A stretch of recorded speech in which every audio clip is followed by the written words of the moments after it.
آپ کی نگاہ میں ہے اس وقت جو وائٹ ہاؤس میں جو 4 افراد اکٹھے تھے سب اپنی اپنی بقا کی جنگ لڑ رہے ہیں. ٹرمپ کو اپنا الیکشن درپیش ہے اور نیتن یاہو خود جس داخلی مشکلات کا شکار ہے وہ آپ کی نظر میں ہے. بحرین کے اندر جو تحریک چل رہی ہے وہ آل خلیفہ کے خلاف، اس کے نتائج بھی انشاءاللہ سامنے آئیں گے. اور متحدہ عرب امارات کے اندر بھی ایک ایسی ہلچل مچی ہوئی ہے کہ باقاعدہ اناؤنس ہو گیا ہے کہ جو بھی اس معاہدے کی خلاف ورزی کرے گا اس کو 10 سال قید دی جائے گی اور 1 ملین 10 لاکھ کے قریب جو ہے درہم جرمانہ کیا جائے گا. تو کیا عرب دنیا اور عرب دنیا کی وہ نوجوان نسل کے جو ریزسٹنس بلاک کو اپنے عروج کی طرف جاتے ہوئے دیکھ رہی ہے وہ ان چیزوں کو برداشت کرے گی؟ جی نوجوان اور عوام ہے عرب دنیا میں اور مسلم دنیا، آپ لوگ اچھے طرح جانتے ہیں کہ ان کے بس چلے ہیں تو یہ اسرائیل کو نابود کریں گے، وہ آگے چلیں گے کہ اور اس کو ختم کریں گے. مصیبت یہ ہے ہمارا عوام اور اس دشمن کے درمیان میں ایک چیز ہمارا اوپر مسلط ہوا، وہ ہمارا حکمران ہے، کرپٹ حکمران ہے، جو آج تک ہے کہ نہ کسی الیکشن میں ہم نے حصہ ڈالا ہے، کہ نہ اس کا نام کو ہم نے سلیکٹ کیا. خاص طور پہ عرب دنیا کی بات کر رہا ہے اور رویل کنٹریز کی بات کر رہے ہیں کہ ان کے نیرو ایجنڈا ہے صرف ان خاندانوں کا اور ان لوگوں کا ہے کہ جو ان کے کوئی بھی ہمارا عوام کا کوئی مفاد کے لیے کچھ نہیں لڑ رہا، نہ کوئی جدوجہد کر رہا ہے. سوال جو آپ نے پوچھنا ہے کہ آیا آئندہ ہمیں کیا کرنا چاہیے، میں سمجھتا ہوں کہ ہم فلسطینی ہوتے ہوئے ہمارا قدر ہے کہ اس فرنٹ محاذ میں، اس آگے والے لائن میں، فرنٹ لائن میں اسرائیل کو سامنا کریں گے. ہم دنیا کو، مسلمان بھائیوں کو، کرسچین فلسطینی بھائیوں کو ایک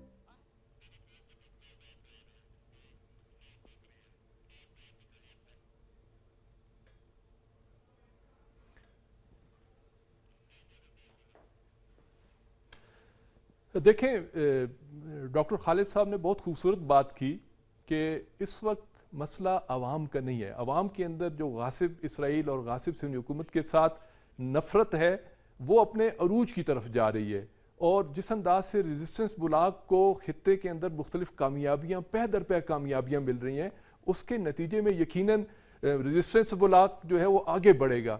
میں ہمارے پروگرام کے ختم ہونے میں صرف 1 منٹ باقی ہے. میں ڈاکٹر صاحب ایک چند 20 سے 30 سیکنڈ میں ہمیں صرف تھوڑا عرب دنیا کے میڈیا کے بارے میں بتا دیجیے گا کہ عرب میڈیا اس طرف کس طرف جا رہا ہے اس حوالے سے. اسی طریقہ سے کہ ڈویژن ہو رہا ہے کہ کچھ لوگ ہیں کہ وہ سلطانوں کے پیچھے ہے، بادشاہوں کے پیچھے، اور کچھ لوگ جو ہے نا مخلص لوگ ہیں وہ بھی بہت ہیں، میجورٹی ان میں سے ہے، لیکن ان کو راستہ لینا ہے وہ زور کے ساتھ ہے.